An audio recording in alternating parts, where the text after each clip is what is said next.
मालेगाव तालुक्यामध्ये अतिवृष्टीग्रस्त भागात पंचनाम्यांना आता सुरुवात झालेली आहे। तहसीलदार, कृषी अधिकारी, महसूल अधिकारी यांची तालुकाभर आता पाहणी सुरू झाली आहे। मुख्यमंत्र्यांच्या आदेशानंतर आता भाजप जिल्हाध्यक्षासह पदाधिकारी थेट आता शेतकऱ्यांच्या बांधावर पोहोचलेत।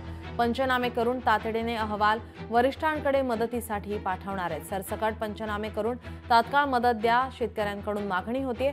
झोडगे, गुगुळवाड, माळमाथा परिसरासह तालुक्यात सर्वत्र पाहणी आणि पंचनाम्याची आता गती पाहायला मिळते।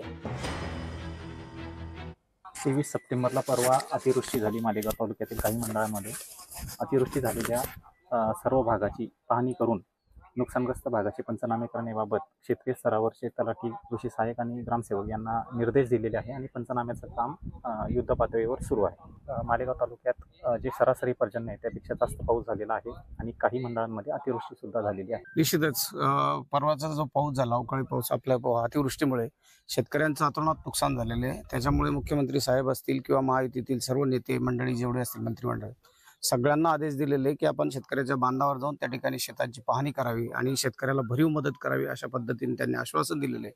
आणि मालेगावमध्ये परवाच्या पावसामुळे खूप मोठ्या प्रमाणात शेतीचं नुकसान झालेलं आहे। त्याच्यामुळे आम्ही काल परवापासून संपर्कात वरिष्ठ नेत्यांच्या आणि त्यांनी सांगितलं की जो अहवाल असेल तो पाठवा, आपण सरकारकडून शेतकऱ्यांना भरीव मदत देण्यासाठी प्रयत्न करू।